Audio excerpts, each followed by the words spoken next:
అందరికీ నమస్కారం అండి. ఈరోజు నేను మీకు వినిపించబోతున్న కథ తరం తరం నిరంతరం. రచించిన వారు అమృత గారు. మరిక కథలోకి వెళ్ళిపోదామా?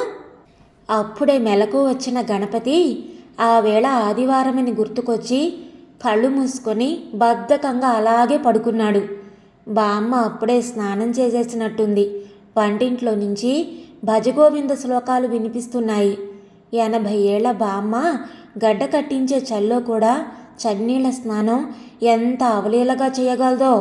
చక్కటి గమకాలు పలికిస్తూ భజగోవింద శ్లోకాలు, శివానందలహరి శ్లోకాలు, భజనలు కూడా అంత రమ్యంగా పాడగలదు. బామ్మ ఆలోచనలకి, అభిప్రాయాలకి, గణపతి ఊహలకి, ఆశయాలకి ఎక్కడా పొంతన ఉండదు. బామ్మ అతి చాదస్తపు మనిషి. బ్రాహ్మణేతరులకి ఇంట్లో విస్తరి వేయడం మాట అటుంచి తన చేతో గుక్కెడు కాఫీ కూడా ఇవ్వదు. అయితేనే వెన్నలాంటి మనసున్న మనిషి. వేసవి వచ్చిందంటే పొద్దున్నే పని మనిషి చేత వీధి వరండాలో కొండతో నీళ్లు, పక్కనే ఒక 2 ప్లాస్టిక్ గ్లాసులు పెట్టిస్తుంది. అదే వీధిలో ఉన్న స్కూల్ పిల్లలు మిట్ట మధ్యాహ్నం ఇళ్లకు వెళుతూ దాహం వేస్తే బామ్మ దగ్గరికే వస్తారు. ఆవిడ లోపలి గుమ్మంలో వత్తులు చేసుకుంటూ, అవిగో కుండెడు నీళ్లు, కావలసినన్ని తీసుకొని తాగండర్రా అంటుంది. గణపతిని మాత్రం ఆ కుండ పొరపాటుగానైనా ముట్టుకోనివ్వదు. ఇక గణపతి కులం మతం అంటే ఎంతెత్తును లేస్తాడు. సాక్షాత్తు శంకరాచార్యుల వారే సర్వమానవ సమానత్వం బోధించారని ఉదాహరణలతో సహా ఉపన్యాసాలిస్తాడు. భగవంతుడిది ఏ కులమని ప్రశ్నిస్తాడు. ఒకరికొకరు తప్ప ఇంకెవరూ లేని ఇటువంటి బామ్మ మనవాళ్ళిద్దరికీ ఒకరంటే ఒకరికి ప్రాణం. తన అభిప్రాయాలు ఏవైనా బామ్మ అభిష్టానికి వ్యతిరేకంగా ఏదీ చేయడు గణపతి. గణపతి పీల్చే ఊపిరే తన ఊపిరిగా బ్రతుకుతుంది బామ్మ. వంటింట్లో బామ్మ శ్లోకాలు అనర్గళంగా సాగిపోతూ ఉన్నాయి. కళ్ళు మూసుకొని వాటిని తన్మయంగా వింటున్న గణపతి పక్కవాటాలో నుంచి వినిపిస్తున్న కేకలతో ముఖం చిట్లించి విసుగ్గా మంచం దిగాడు. నా ఇష్టం వచ్చినట్టు నేను చేస్తాను. ఇది నా ఇల్లు. సంపాదిస్తున్నది నా మొగుడు. ఇష్టం ఉంటే ఉండండి, లేకపోతే మీ ముద్దుల కూతురు దగ్గరికి వెళ్ళండి. అంతేగాని ఇలా చీటికి మాటికి కలగజేసుకుంటే మాత్రం సహించేది లేదు. పక్కవాటా కోడలు పెద్ద గొంతు పెట్టుకొని అరుస్తోంది. ఆవిడ గొంతు తప్ప ఇంకెవరి గొంతు వినపడ్డం లేదు. అవును, ఎలా వినిపిస్తుంది? తిట్లు తింటున్న అత్తగారు మరి నోరెత్తలేదు. మావగారు పాపం భార్యని కోడలు తిడుతూ ఉంటే సహించలేరు. కొడుకు కోడలు ఎక్కడ ఇంట్లో నుంచి గెంటేస్తారో అని ముసలావిడే ఆయన నోరు నొక్కేస్తుంది. ఇక ముసలావిడ కొడుకు పూర్తిగా భార్యా విధేయుడు. అంచేత పెళ్ళాం ఎంతలా అరుస్తున్నా తనకేమీ పట్టనట్టు ఊరుకుంటాడు. పక్క దిగిన గణపతి పక్కవాటా వృద్ధ దంపతుల మీద జాలి పడుతూ పెరట్లోకి బయలుదేరాడు. వంటింట్లోకి వచ్చేసరికి బామ్మ మౌనంగా కుంపటి విసురుతూ కనిపించింది. ఆవిడ్ని చూసేసరికి పక్కవాటాలో నుంచి కేకలు వినిపించగానే బామ్మ చదువుతున్న శ్లోకం కూడా ఆగిపోయిందని గుర్తొచ్చింది గణపతికి. శ్లోకాలు ఆపేశావేం బామ్మ అన్నాడు. విసురుతున్న బామ్మ తలెత్తి చూస్తూ, ఒక పక్క శ్లోకాలు వినిపిస్తూ ఉంటే మరో పక్క శ్లోకాలు ఎలా సాగుతాయిరా అంది. గణపతి మాట్లాడకుండా వెళ్ళి ముఖం కడుక్కునేందుకు వచ్చి బామ్మకి కాస్త ఎడంగా కూర్చున్నాడు. మనవణ్ణి చూస్తూనే సిద్ధం చేసి ఉంచిన కాఫీ గ్లాసు అతని వైపు నేల మీద పెడుతూ, రేపు ఫస్ట్కి పక్కవాటా వాళ్ళని ఖాళీ చేసేయమని చెప్పేస్తాన్రా అంది. ఎప్పుడో ఒకప్పుడు బామ్మ నోటి నుంచి ఇలాంటి మాటలు వస్తాయని ఊహిస్తున్నప్పటికీ ఒక్కసారి చకితుడయ్యాడు గణపతి. అతడి ఆశ్చర్యాన్ని పట్టించుకోకుండా, అవునరా, ఆ ముసలావిడ పడుతున్న రంపపు కోత కళ్ళారా చూస్తూ భరించలేకపోతున్నాను. పేదరికంలో మగ్గిపోతూ కూడా ఉన్న ఆ ఒక్క కొడుకుని అపురూపంగా పెంచడానికి వాళ్ళు ఎంత శ్రమపడ్డారో ఆవిడ ఎన్నోసార్లు నాకు చెప్పింది. జీవితమంతా కష్టపడ్డ మనుషులు వృద్ధాప్యం వచ్చాక తమ వాళ్ల మధ్య వాళ్ళ ప్రేమాభిమానాలతో విశ్రాంతిగా బ్రతకాలనుకుంటారు. ఒంట్లో శక్తి ఉడిగిపోయి చేతిలో డబ్బు లేక రక్త సంబంధీకులు పెట్టే బాధలు భరిస్తూ వాళ్ళ విదిలించే మెతుకులు కతుకుతూ ఆ బాధ పగవాళ్లకు కూడా వద్దు నాయనా అంటూ తన ఆవేదనంతా వెళ్ళబోసుకుందావిడ. బామ్మ ఆవేశాన్ని చూసి ఒక్క క్షణం చలించిపోయాడు గణపతి. వెంటనే మాట మారుస్తూ హాస్యంగా, చూసావా, అందుకే నేను కులాలు మతాల కంటే మనుషులే గొప్పవాళ్ళంటాను. పక్కింటి ముసలావిడ బంధువుల పిల్లనే కోడల్ని చేసుకొని ఇన్ని బాధలు పడుతుంది. రేపు మరేదైనా కులానికి చెందిన అమ్మాయి నన్ను పెళ్లి చేసుకొని నిన్ను పువ్వుల్లో పెట్టుకొని చూసుకుందనుకో, అప్పుడేమంటావు అన్నాడు. అతడు ఊహించినట్టే బామ్మ తన బాధంతా మర్చిపోయి నవ్వుతూ, బాడవా, నువ్వు తెలివైన వాడివే గాని నన్ను బురిడీ కొట్టించలేవురా అంది. గణపతి కూడా నవ్వి, ఏ అన్నాడు. ఈ ఒక్క కోడలు ఇలా చంపుకు తింటుందని కులాన్ని వేలేస్తామా? ఆచారి గారి కోడల్ని చూడు, ఆ పిల్లకి అత్తమామలంటే ఎంత అభిమానం గౌరవం ఉన్నాయో. మడి ఆచారం చక్కగా పాటిస్తుంది. మహాలక్ష్మమ్మ కోడలు చూడు, ఉద్యోగం చేస్తున్నా పిసరంత గర్వం కూడా లేదు. ఎంత అణకువ, ఎంత విధేయత. ఆపు తల్లి ఆపు. గణపతి చేతులెత్తి దండం పెట్టాడు. నీ కోడళ్ళ దండకం చాలు గాని బామ్మ, నాకు ప్రగాఢమైన కోరికుంది. ఏమిట్రా అది? బామ్మ ఆసక్తిగా ప్రశ్నించింది. కులం మతం అంటూ పాకులాడకుండా చక్కగా చదువుకొని నీలా రాగయుక్తంగా శ్లోకాలు చదువుతూ నిన్ను అభిమానంగా చూసుకునే అమ్మాయిని పెళ్లి చేసుకోవాలనుంది. మనవడికి తన మీద ఉన్న అభిమానానికి బామ్మ కళ్ళు చెమర్చాయి. అయినా ఆవిడ మనవడి పాయింట్ని గ్రహించి చప్పున కొంగుతో కళ్ళొత్తేసుకుంటూ, దానికేం భాగ్యంరా వెర్రి నాగన్న, అలాంటి పిల్లలు కావలసినంత మంది ఉన్నారు. అంతెందుకు, సావిత్రి దాని కూతురు గిరిజని నీకిస్తానని ఏడాది నుంచి మన ఇంటి చుట్టూ తిరుగుతోంది. నువ్వు అండమే తరువాయి. పిల్లను కోరినట్టు చక్కగా పాడుతుంది కూడాను. తను వేసిన బాణాన్ని కూడా బామ్మ తిప్పి పారేయడంతో ఉక్రోషంగా లేచి నిలబడ్డాడు గణపతి. ఆ పిల్లని పెళ్లి చేసుకొని ఆవిడగారి పాటలు వింటూ తరిద్దాం. లేకపోతే ఆవిడగారు సైనించాక శ్రీదేవి భూదేవిలా నువ్వు నేను చెరో కాలు పడదాం. ఆ సావిత్రమ్మ నిన్నేమైనా కాగా పడుతుందేమో. ఇప్పుడే చెప్తున్నా, నేను ఆ గిరిజని మాత్రం నా కంఠంలో ప్రాణం ఉండగా చేసుకోను అంటూ ఖచ్చితంగా చెప్పేసి గబగబా ముందు గదిలోకి వెళ్ళిపోయాడు. మనవడి కోపానికి నవ్వుకుంటూ పనిలో నిమగ్నమైంది బామ్మ. భుజాల చుట్టూ కొంగు కప్పుకొని కొంగు మీదుగా హ్యాండ్ బ్యాగ్ తగిలించుకొని అలసిపోయిన ముఖంతో వస్తున్న ఆ అమ్మాయి వైపు ఆసక్తిగా చూస్తూ, ఎవరు కావాలమ్మా అని ప్రశ్నించింది బామ్మ.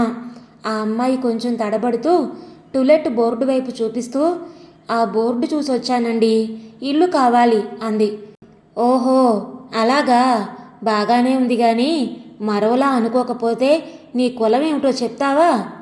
బామ్మ ప్రశ్నకు ఆ అమ్మాయి పెదవులు తడిచేసుకుంటూ, బ్రాహ్మణులమండి అంది. ఆ మాట వినగానే బామ్మ ముఖం ప్రసన్నమైంది. అయినా సంతృప్తి పడకుండా, బాగుందమ్మా, మీ ఇంటి పేరేమిటి అంది. రాయవరపు వారండి. ఆ అమ్మాయి టీచర్ ముందు చేతులు కట్టుకొని జవాబు చెప్తున్న చిన్నపిల్లలా వినయంగా చెప్పింది. అంటే నియోగులన్నమాట, మాసాకే కూడాను. బామ్మ సంతృప్తి పడుతూ, ఎవరెవరు ఉంటారమ్మా అని ప్రశ్నించింది. ఆ ప్రశ్నతో ఆ అమ్మాయి ముఖంలో కళ తగ్గింది. నేనొక్కరితోనే ఉంటానండి అంది తల వంచుకొని. బామ్మ ఆశ్చర్యపోతూ, ఏమిటి, నువ్వొక్కరితివే ఉంటావా? మరి మీ వాళ్ళు అంది. ఆ అమ్మాయి కళ్ళల్లో నీళ్లు తిరిగాయి. నాకెవరూ లేరండి. అమ్మ నాన్న చిన్నప్పుడే పోయారు. అన్నదమ్ములు అక్క చెల్లెళ్ళు లేరు. మా మావయ్య నన్ను పెంచాడు. ఆయన ఈ మధ్య పోయాడు. ఇంక ఈ లోకంలో నాకు నాన్న వాళ్ళెవరూ లేరు వణుకుతున్న గొంతుతో చెప్పింది. ఆ అమ్మాయి మాటలతో బామ్మ, మహాలక్ష్మమ్మ ఇద్దరూ జాలిపడ్డారు. అయ్యో, నిలబడే ఉన్నావు, ఇలా కూర్చోమ్మా అంటూ అరుగు మీద తనకి దగ్గరగా కూర్చోబెట్టుకొని ఆ అమ్మాయి వివరాలన్నీ రాబట్టింది బామ్మ. ఆ అమ్మాయి పేరు శ్రీలక్ష్మి. ఏదో ప్రైవేట్ కంపెనీలో టైపిస్ట్గా పనిచేస్తూ తన పొట్ట తనే నింపుకుంటుంది. తన కొలీగ్ ఒక అమ్మాయితో కలిసి ఒక పోర్షన్లో ఉండేది. ఆ అమ్మాయి ఈ మధ్యనే పెళ్లి చేసుకొని వెళ్ళిపోయిందిట. ఒంటరిగా ఉండడం చూసి ఇంటిగల వాళ్ళ అబ్బాయి నానా పోకిరీ వేషాలు వేస్తున్నట్ట. నాకు దిక్కు మొక్కు ఎవరూ లేకపోవడం ఆ విధవకి మరీ అలుసుగా ఉందండి. అందుకే సాధ్యమైనంత త్వరగా ఆ ఇల్లు ఖాళీ చేసేసి మరో చోటికి వెళ్ళిపోదామని ఉంది. పక్కన మీ బోటి వాళ్ళు ఉంటే నాలాంటి ఒంటరి పక్షికి కొండంత ధైర్యంగా ఉంటుంది. బామ్మగారు, నేనొక్కరితోనే ఉంటానని సందేహించక నాకు ఇల్లిచ్చి పుణ్యం కట్టుకోండి అంటూ ప్రాధేయపడింది శ్రీలక్ష్మి. ఆ మాటలతో మరింత కరిగిపోయింది బామ్మ. మహాలక్ష్మమ్మ మాత్రం, దానికే ఉందమ్మా, ఒంటరి మగవాడుంటానంటే బెంగ గాని ఆడపిల్లవి, నీకు ఇల్లు ఇవ్వడానికి బాధే ఉంది. ముందు ఇల్లు అద్దె నీకు నచ్చని అంది. ఆ బాధేమీ లేదండి. ధైర్యంగా ఉండగలిగే చోటైతే ఇల్లు ఎలా ఉన్నా సర్దుకుపోగలను. అద్దె కూడా ఎంతైనా పర్వాలేదు. సంపాదించేదంతా ఖర్చు పెట్టుకునేది నేనేగా అంది శ్రీలక్ష్మి. సరే అయితే నీకు ఇల్లు ఇచ్చినట్టే, రా చూపిస్తాను అంటూ లేచింది బామ్మ. మహాలక్ష్మమ్మ సెలవు తీసుకుంది. తాళాలు తీసుకొచ్చిన బామ్మ ఇల్లు చూపిస్తూ, అన్నట్టు ఇంకో విషయం తల్లి, నీ పరిస్థితిని బట్టి ముందే చెప్తున్నాను అంది. శ్రీలక్ష్మి ఆతృతగా, ఏమిటి బామ్మగారు అంటూ ప్రశ్నించింది. నాకో మనవడున్నాడు, బ్యాంకులో పెద్ద ఆఫీసర్, ఇంకా పెళ్లి కాలేదు. అయితే మనిషి రత్నం లాంటివాడు. మీ ఇంటిగల వాళ్ళ కుర్రాళ్ళ ఏ వేషాలు వేయడు, అది మాత్రం నేను హామీ ఇస్తున్నాను. బామ్మ మాటలకి శ్రీలక్ష్మి పెదవులు చిరునవ్వుతో విచ్చుకున్నాయి. ఇంకా ఏదో అనుకొని కంగారు పడ్డాను. పర్వాలేదు బామ్మగారు, మీరు చెప్తున్నారు కదా, మీ మనవడు రత్నం లాంటి వాడని అంది. అదేనమ్మా, ఎందుకైనా మంచిదని ముందే చెప్పాను. అయితే ఎల్లుండి దశమి, శుక్రవారం మంచిది, ఆ వేళ చేరతావా? శుక్రవారం శనివారం 2 రోజులు సెలవు పెట్టి శుక్రవారం చేరిపోతాను. సోమవారానికల్లా ఇల్లు సర్దడం కూడా అయిపోతుంది అంది శ్రీలక్ష్మి. అన్న ప్రకారమే శుక్రవారం పొద్దున్నే సామానుతో సహా వచ్చేసింది శ్రీలక్ష్మి. ఆ రోజంతా సామాను సర్దుతూనే ఉంది. బామ్మ మధ్యలో 1-2 సార్లు వెళ్ళి ఇల్లు పొందిగ్గా సర్దుతున్న తీరుని, వంటింటి పక్కనే ఉన్న చిన్న దేవుడి గదిలో పెట్టిన దేవుడి ఫోటోల్ని, భగవద్గీతని చూసి మెచ్చుకుంది. మర్నాడు శనివారం ఎప్పట్లాగే తెల్లవారుజామునే లేచి స్నానాధికాలు, పూజా పునస్కారాలు పూర్తి చేసుకొని తులసి మొక్క మొదట్లో నీళ్లు పోద్దామని బయటికి వచ్చిన బామ్మ తులసి కోట దగ్గర శ్రీలక్ష్మిని చూసి ఆగిపోయింది. తలంటుకున్న బారెడు జుట్టు కొసలు ముడిపెట్టుకొని, ఎర్రటి నారచీర కట్టుకొని, పసుపు రాసుకున్న పచ్చటి పాదాలతో కళ్ళు మూసుకొని చేతులు జోడించి బాలసూర్యుడికి అభిముఖంగా నిలబడి నిశ్శబ్దంగా ఏదో చదువుతుంది శ్రీలక్ష్మి. ఆమె భృకుటి మధ్యలో మెరుస్తున్న ఎర్రటి కుంకుమ మీద ఉదయ సూర్యుడి కిరణాలు పడి ఆమె ముఖం మరింత దీప్తివంతమవుతూ ఉంది. చూడముచ్చటైన ఆ దృశ్యాన్ని చూస్తూ మైమరిచిపోయినట్టు అలాగే నిలబడిపోయింది బామ్మ. కొద్దిసేపటి తర్వాత కళ్ళు తెరిచిన శ్రీలక్ష్మి బామ్మని చూస్తూనే కంగారుగా పక్కకి తప్పుకుంటూ, అయ్యో, మీరు నిలబడిపోయారా? ఈవేళ శనివారం కదా, అందుకని అంటూ నసిగింది. బామ్మ నవ్వుతూ, పర్వాలేదమ్మా, నిన్నిలా చూస్తుంటే నేను పూజ చేసినప్పటికంటే తృప్తిగా ఉంది అంది మనస్ఫూర్తిగా. శ్రీలక్ష్మి నవ్వి ఇంట్లోకి వెళ్ళిపోయింది. మరి కాసేపటి తర్వాత అలవాటు ప్రకారం బామ్మ కుంపటి విసురుతూ శివానందలహరి చదువుకోబోతూ ఆగిపోయింది. పక్కవాట వంటింట్లో నుంచి మృదు మధుర స్వరంతో బసవతత్వం ఆలపిస్తుంది శ్రీలక్ష్మి. బామ్మ కుంపటి విసరడం కూడా మర్చిపోయి వింటూ ఉండిపోయింది. బామ్మ, పాలు పొంగిపోతున్నాయి అంటూ వెనక నుంచి వినిపించిన గణపతి మాటలతో తెప్పరిల్లి చెమర్చిన కళ్ళు తుడుచుకుంటూ, ఆహా, నక్కల ఓళల స్థానంలో కోయిల పంచమస్వరం చోటు చేసుకుందిరా అంది. ఆ అమ్మాయి పాట గురించేనా? ముఖం తుడుచుకుంటూ అడిగాడు గణపతి. బామ్మ అవునన్నట్లు తలూపింది. పాటే కాదురా, ఆ పిల్లే ఒక మంచి ముత్యం, చక్కటి రూపం, రూపానికి తగ్గ ఒద్దిక, వినయం, ఆ ప్రవర్తన అసలు ఈ కాలపిల్ల కానే కాదు అంది. ఆహా, ఆవిడగారు పాట పాడి కాస్త దేవుడికి దండం పెట్టేస్తే చాలు, అంత మంచిదైపోయిందే గణపతి వెక్కిరించాడు. చాలేరా, ఆ పిల్ల గురించి నీకేం తెలుసు? ఇదిగో సందర్భం వచ్చింది కాబట్టి చెప్తున్నాను. నువ్వు మాత్రం ఆ పిల్ల జోలికి పోమాకు.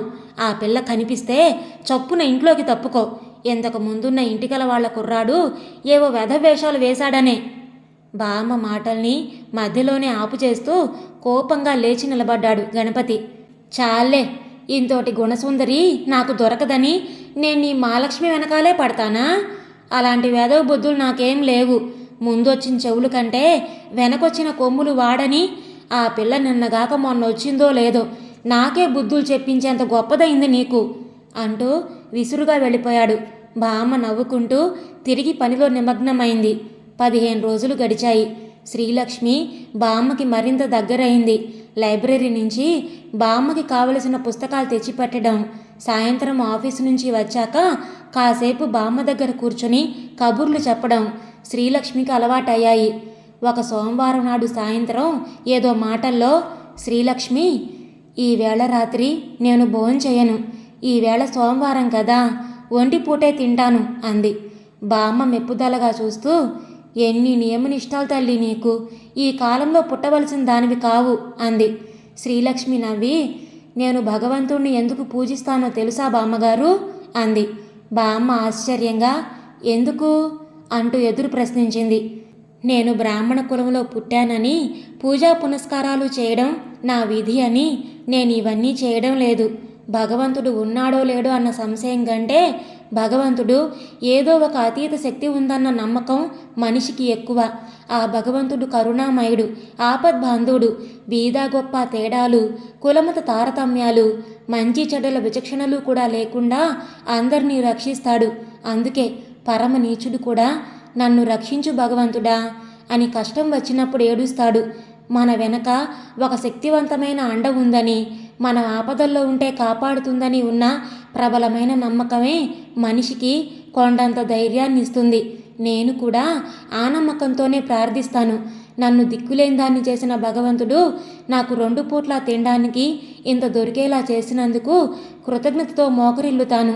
నాలాగే అనాథలైన వారికి, నాకంటే దౌర్భాగ్య స్థితిలో ఉన్నవారికి నాకు తోచిన సహాయం చేస్తూ భగవంతుడు చేసే పనిలో అణు మాత్రమైనా నేను పాలు పంచుకోగలిగానని సంతోషిస్తాను. బామ్మ నోట మాట రానట్టు వింటూ ఉండిపోయింది. చివరికి కాస్త వ్యంగ్యంగా, అయితే ఈ ఒంటిపూట భోజనాలు అవి దేనికోసం అంది. బామ్మ వ్యంగ్యాన్ని గ్రహించిన శ్రీలక్ష్మి నవ్వి, నన్ను పెంచిన మా మావయ్య గొప్ప శివభక్తుడు. ఆయన ప్రతి సోమవారం రాత్రి భోంచేసేవాడు కాదు. అయితే ఇంట్లో వంట మాత్రం యథాప్రకారం తయారయ్యేది. ఆ పూట తను తినే భోజనాన్ని ఇంటికొచ్చిన బెచ్చగాళ్ళకి పంచేవాడు. ఇంతకంటే దాన ధర్మాలు చేసే శక్తి నాకు లేదు. ఈ ఒక్క పూట నేను మానేసి వాళ్ళకి పెట్టడం వల్ల నా జీర్ణకోశానికి ఆరోగ్యం, వాళ్ళ కాలే కడుపులకి ఇంత అన్నం 2 దొరుకుతాయి అనేవాడు. ఆయన అలవాటే నాకు వచ్చింది. అయితే నేను మాత్రం బెచ్చగాళ్ళకి వెయ్యను. ఎందుకంటే ఈ రోజుల్లో ఎవరు నిజమైన ముష్టివాడో, ఎవరు నాటకాల రాయడో తెలియడం లేదు. అంచేత నా ఒక పూట భోజనానికి సరిపడే సరుకుల్ని మా ఆఫీస్ దగ్గరుండే రిక్షావాడికి ఇచ్చేస్తాను. వాడి భార్య రోగిష్టిది, 3 పిల్లలు. అందరూ రిక్షా వాళ్ళలా వాడికి ఏ వ్యసనము లేకపోయినా వాడి రాబడి వాడికి చాలదు. ప్రతి సోమవారం నేనిచ్చే బియ్యం కనీసం వాడి 3 పిల్లలకి తలో ముద్ద అయినా వస్తుంది. ఈసారి బామ్మకి నిజంగానే నోట మాట రాలేదు. తెప్పరిల్లిన తర్వాత మనసులో అనుకుంది, నువ్వు పూజలు వ్రతాలు చేసినా చేయకపోయినా భగవంతుడు నిన్ను చల్లగా చూస్తాడు తల్లి. రోజులు గడుస్తున్నాయి. శ్రీలక్ష్మి ఆ ఇంటికొచ్చి నెల దాటింది. ఒక ఆదివారం నాడు ఉదయం 10 గంటల వేళ శ్రీలక్ష్మి వంటింట్లో ఏదో పని చేసుకుంటూ ఉండగా పెరట్లో నుంచి, అమ్మో చచ్చాన్రా దేవుడా అంటూ బామ్మ కేక వినిపించింది. శ్రీలక్ష్మి చప్పున పెరట్లోకి పరిగెత్తుకొచ్చింది. పెరట్లో ఉన్న నీళ్లకుండీ దగ్గర కాలు జారి పడిపోయిన బామ్మ బాధతో మూలుగుతోంది. శ్రీలక్ష్మి చప్పున బామ్మ దగ్గరికి వెళ్ళి చెయ్యి ఆసరా ఇచ్చి లేవదీసి ఇంట్లోకి తీసుకొచ్చి పడుకోబెట్టింది. బామ్మ కాలు నడుము పరీక్ష చేస్తూ, వెంటనే డాక్టర్ దగ్గరికి వెళితే మంచిది బామ్మగారు, మీ మనవడేరి అంది. వాళ్ళేడే అమ్మ, ఎవరో స్నేహితుడి పెళ్ళిట పొద్దుననగా వెళ్ళాడు, రాత్రికి గాని రాడు మూలుగుతూ చెప్పింది బామ్మ. సరే, నేను వెళ్ళి మన వీధిలోనే ఉన్న డాక్టర్ని తీసుకొస్తాను, మీరు కదలకుండా అలాగే పడుకోండి అని చెప్పి శ్రీలక్ష్మి గబగబా వెళ్ళి డాక్టర్ని తీసుకొచ్చింది. బామ్మని పరీక్ష చేసిన డాక్టర్ ఫ్రాక్చర్ ఏమీ కాలేదని, కాలు బెనికుంటుందని చెప్పి నొప్పి తగ్గడానికి ఏదో ఇంజెక్షన్ చేసి మాత్రలు ఆయింట్మెంటు రాసిచ్చి వెళ్ళిపోయాడు. శ్రీలక్ష్మి వెళ్ళి మందులు తీసుకొచ్చింది. టాబ్లెట్ తీసి బామ్మకి ఇవ్వబోతూ నీరసంగా పడుకొని ఉన్న బామ్మని చూసి, ఇంతకీ మీరు భోంచేశారా అని అడిగింది. బామ్మ లేదన్నట్టుగా తలూపింది. అయ్యో, అయితే టాబ్లెట్ భోంచేసి వేసుకుందురు గాని ముందు అన్నం తినండి. అన్నము వద్దు సున్నము వద్దు. పక్క మీద కదులుతుంటేనే ప్రాణం పోతున్నంత బాధగా ఉంది.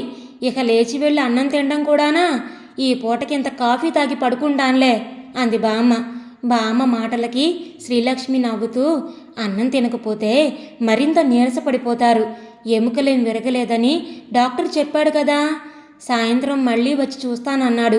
ఈ లోపున మందులు పనిచేసి కాస్త నొప్పి సర్దుకుంటుంది. నేను వెళ్ళి అన్నం కలిపి తెస్తాను, ఇక్కడే స్టూలు వేసుకొని తినండి అంది. బామ్మ ముందు ససేమిరా ఒప్పుకోలేదు. ప్రాణం పోయినా మంచం మీద కూర్చుని అన్నం తినను అని మొండికేసింది.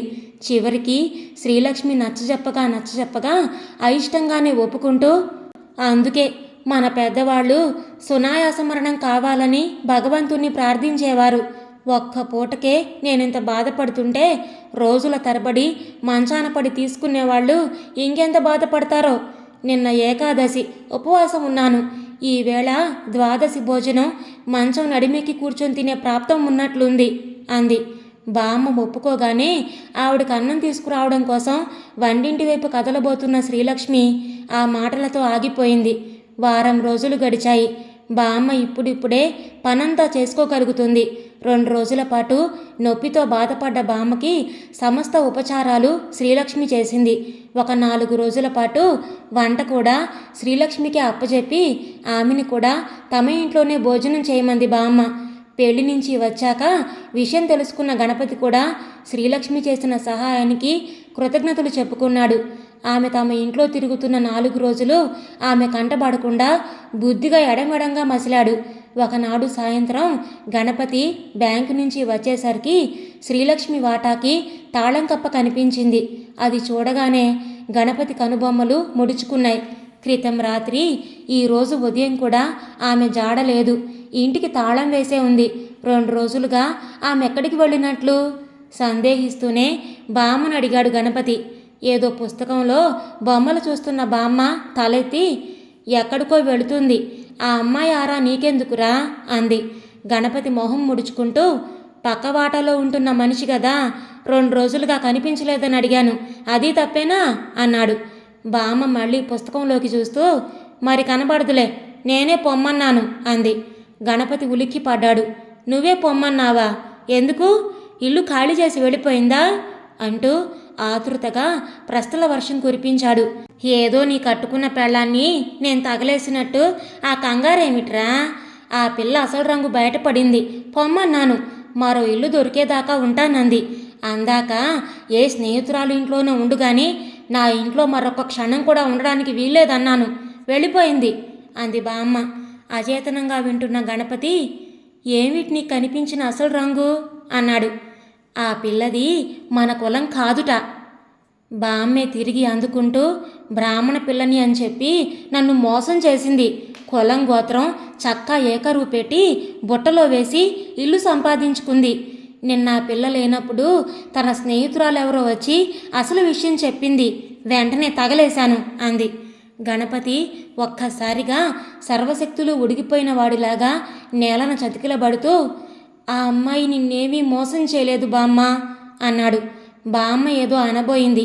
గణపతి ఆవిడ్ని వారిస్తూ, ఆగు, నన్ను చెప్పని, శ్రీలక్ష్మి నిన్నేమీ మోసం చేయలేదు. మోసం అంటూ చేస్తే చేసింది నేను అన్నాడు. ఈసారి బామ్మ నోరు తెరిచింది.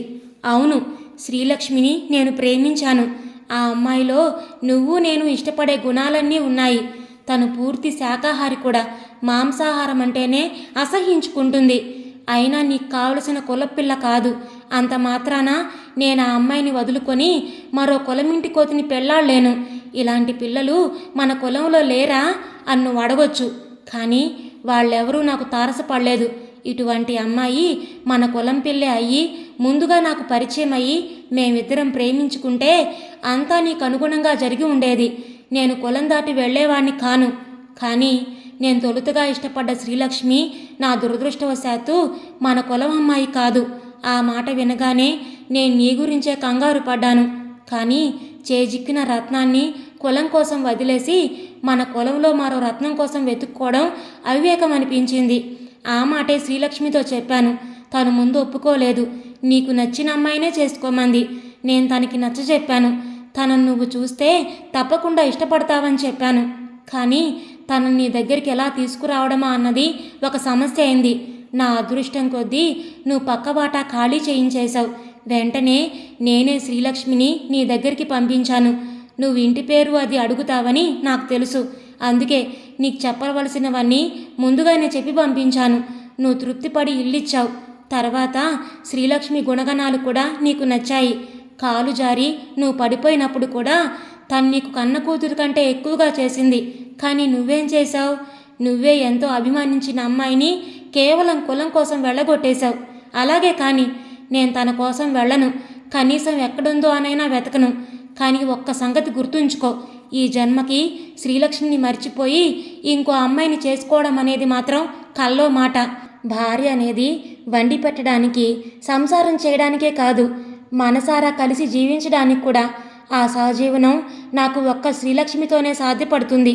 అంచేత ఇక నా పెళ్లి గురించి మర్చిపో. గణపతి లేచి మళ్ళీ చెప్పులు వేసుకుని వీధిలోకి వెళ్ళిపోయాడు.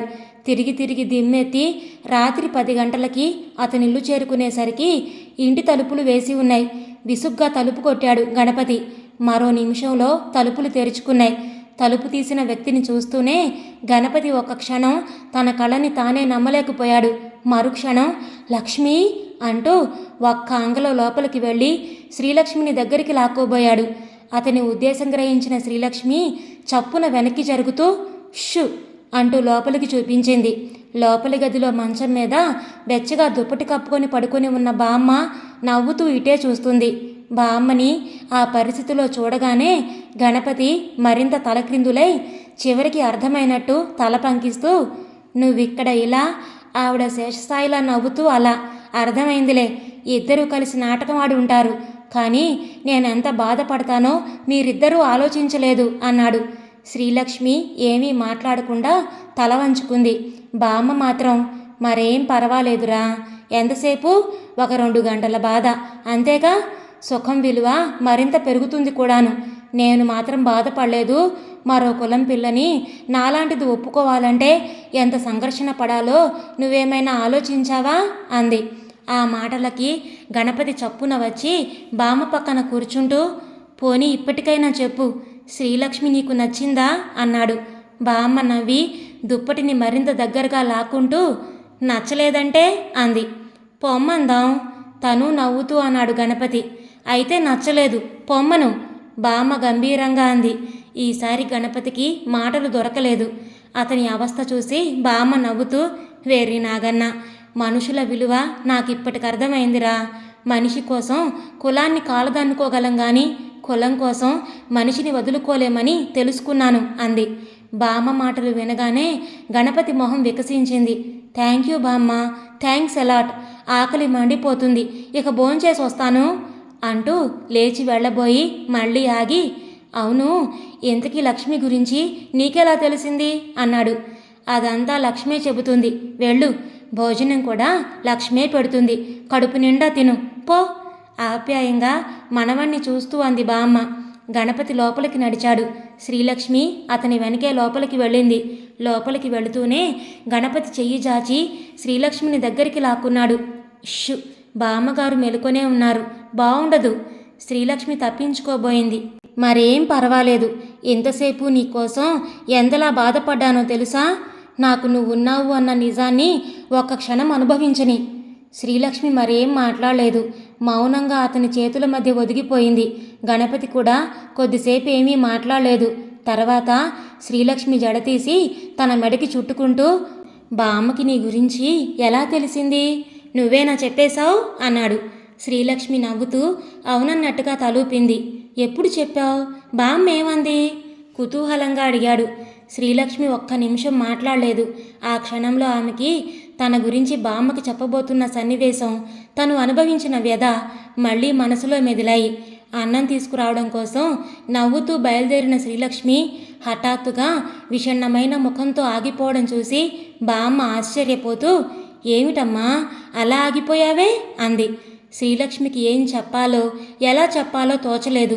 తను గణపతి విశ్వసిస్తున్న సిద్ధాంతం మంచిదే కావచ్చు, కానీ 80 ఏళ్ల పాటు నియమ నిష్ఠలతో జీవితం గడిపి ఈ వయసులో ఏకాదశి ఉపవాసం చేసి ద్వాదశి భోజనం మంచం మీద తినడానికే బాధపడుతున్న ఈ వృద్ధురాల్ని అన్ని కులస్తురాలైన తన చేతి భోజనం పెట్టి మోసగించడం ఎలా? ఎదిరించడం కంటే మోసగించడం మరీ దారుణమైన పని. శ్రీలక్ష్మి చివరికి ఒక నిశ్చయానికి వచ్చి ధైర్యం కూడా తీసుకుంటూ, నన్ను క్షమించండి బామ్మగారు అంది. బామ్మ తెల్లబోయింది. ఏమిటమ్మా పనిమాల ఈ క్షమాపణలేమిటి అంది. శ్రీలక్ష్మి ఇక ఏమీ దాచలేదు. అంతా పూసగుచ్చినట్టు బామ్మకి చెప్పేసింది. మేం బ్రాహ్మణులం కాదు బామ్మగారు అన్న మాట శ్రీలక్ష్మి నోటి నుంచి వినేసరికే బామ్మకి సర్వప్రపంచం తలక్రిందులైనట్టయింది. మిగతా కథంతా వినేసరికి సజీవ ప్రతిమల నోట మాట లేకుండా అయిపోయింది. నన్ను నమ్మండి బామ్మగారు, మీకు ఆయనంటే పంచ ప్రాణాలని, ఆయన తప్ప మీకెవరూ లేరని తెలిసాక మరొక అమ్మాయిని చేసుకోమని ఎంతగానో చెప్పాను. ఆయన వినలేదు. నేను ఆయన్ని వదిలి వెళ్ళిపోలేకపోయాను. నేను మీ కులం దాన్ని కాకపోవచ్చు, కానీ ఆర్షధర్మం పట్ల అనురక్తురాల్ని, పూర్తి శాకాహారిని. మా మావయ్య పెంపకంలో సమస్తము నేర్చుకున్నాను. నన్ను ఇంటి కోడలుగా రానివ్వండి. ఆత్మీయులు లేని నాకు దొరికిన ఆయన అభిమానం నుంచి దూరం చేయకండి అంటూ ప్రాధేయపడింది. చిట్ట చివరికి బామ్మ నోరు విప్పింది. నువ్వెవరో నాకు చెప్పకుండా ఉండాలని మీరు నిశ్చయించుకున్నప్పుడు హఠాత్తుగా ఇదంతా నువ్వు నాకెందుకు చెప్తున్నట్టు? ఇప్పటిదాకా నేను మీతో చనువుగా మసిలినా నా చేతి మంచినీళ్ళు కూడా మీకు ఇవ్వలేదు. మీ ఆచారాలు నియమాలు నాకు తెలుసు. అయినా మీకు దెబ్బ తగిలిన కంగారులో అవన్నీ మర్చిపోయి మీకు నా చేతి భోజనం పెట్టబోయాను. కానీ మీరు ఏకాదశి ద్వాదశి అండంతో నాకు స్పృహ వచ్చినట్టయింది. ఆయన మిమ్మల్ని ఎదిరించి నన్ను చేసుకున్నా పర్వాలేదు, కానీ ఈ అబద్ధాలతోనే మిమ్మల్ని ఒప్పించి చేసుకోవడాన్ని మాత్రం నేను అంగీకరించలేను. అది దొంగతనంగా వెన్నుపోటు పొడవడం అనిపిస్తుంది నాకు. అందుకే ఆ ఉద్దేశంతోనే మిమ్మల్ని మోసగించి నా చేతి భోజనం పెట్టలేకపోయాను. అంతా మీకు చెప్పాను. మీరు అంగీకరిస్తే నేనే పెడతాను, లేకపోతే మీ మనవడు వెళ్ళిన చోటు నాకు తెలుసు, వెళ్ళి ఆయన్ని తీసుకొస్తాను అంది శ్రీలక్ష్మి. బామ్మ ఏమీ మాట్లాడలేదు. మౌనంగా కళ్ళు మూసుకొని సమాధిలో కూర్చున్నట్టు కూర్చుంది. చాలాసేపు ఎదురు చూసిన శ్రీలక్ష్మి నిశ్శబ్దంగా అక్కడి నుంచి లేచి వెళ్ళబోయింది. ఇంతలో బామ్మ కళ్ళు తెరిచి, ఎక్కడికి వెళుతున్నావు అంది. మీ మనవణ్ణి తీసుకురావడానికి నిర్లిప్తంగా అంది శ్రీలక్ష్మి. బామ్మ నవ్వి, అక్కర్లేదులే, అన్నం తీసుకురా అంది. శ్రీలక్ష్మి సంభ్రమంగా చూసింది. బామ్మ నవ్వుతూ, పరాయింటి పిల్లవి కదా అని ఇందాక కాస్త మొహమాట పడ్డాను. నా మనవడికి కాబోయే భార్యవి, ఇంకా మొహమాట పడకుండా హాయిగా తింటాను. అక్కడే చిన్న జాడీలో నిమ్మకాయంది, కాస్త వెయ్యి, పుల్ల పుల్లగా బాగుంటుంది అంది. శ్రీలక్ష్మి చెమర్చిన కళ్ళు తుడుచుకుంటూ సరేనన్నట్టుగా తల ఊపి కణ్వాశ్రమంలో లేడిపిల్లలా గెంతులేస్తున్న మనసుతో వంటింట్లోకి పరిగెత్తింది. బాగుంది, ఇదంతా జరిగి వారం రోజులైనా నువ్వు నాకు చెప్పలేదు. ఇంతకీ నిన్నటి నుంచి తాళం పెట్టుకొని నాకు చెప్పకుండా ఎక్కడికి వెళ్ళినట్టు? గణపతి చిరుకోపంగా అడిగాడు. శ్రీలక్ష్మి నవ్వుతూ, బామ్మగారు మీకు చెప్పొద్దన్నారు. తనని ఇంకా ఇలా ఎన్నాళ్ళు ఆడిస్తాడో చూస్తానన్నారు. నిన్న మధ్యాహ్నం నా ఫ్రెండ్ ఒక అమ్మాయి బెజవాడ్ నుంచి వచ్చింది. ఈ ఊళ్ళో ఈవేళ పొద్దున్న వాళ్ళ పిన్నిగారమ్మాయి పెళ్ళి. చాలా కాలానికి కలిశామని నన్ను బలవంతంగా లాక్కుపోయింది. ఇంటికొచ్చి బామ్మగారికి చెప్పి వెళ్ళాను. ఈవేళ సాయంత్రం రిసెప్షన్ అయ్యాక రాత్రికి వస్తానని మీతో చెప్పమని కూడా చెప్పాను. ఆవిడేమో కథలా నడిపించారు అంది. కథ ఎలా నడిచినా బామ్మ చెప్పినట్టు అంత బాధపడిన తర్వాత ఈ నిశ్చింత తాలూకు హాయి మరింత పెరిగింది. జన్మ జన్మలకి ఇలాగే ఉండిపోవాలనిపిస్తుంది అంటూ శ్రీలక్ష్మిని మరింత దగ్గరికి లాక్కున్నాడు గణపతి. తరానికి తరానికి నిరంతరంగా సాగే యుద్ధంలో మానవత్వంతో గెలిచిన పాతతరం వెచ్చగా దుప్పట్లోనూ, మంచితనంతో గెలిచిన యువతరం ఒకరి చేతుల్లో ఒకరు కులమత భేదాలు, బీదా గొప్ప తారతమ్యాలు తెలియని గూటిలో గువ్వల్లా నిశ్చింతగా ఒదిగిపోయారు. ఇదండి ఈరోజు కథ. మీకు నచ్చిందా? నచ్చితే లైక్ చేయండి, షేర్ చేయండి. అలాగే మీ విలువైన అభిప్రాయాలను కామెంట్స్లో తప్పకుండా తెలియచేయండి.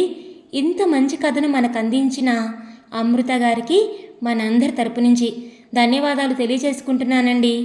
ఇలాంటి మరెన్నో మంచి మంచి కథలు వినడానికి కొత్త వాళ్ళు మన ఛానల్ని తప్పకుండా సబ్స్క్రైబ్ చేసుకోండి. మరొక మంచి కథతో మళ్ళీ కలుద్దాం. అప్పటి వరకు ఉంటానండి.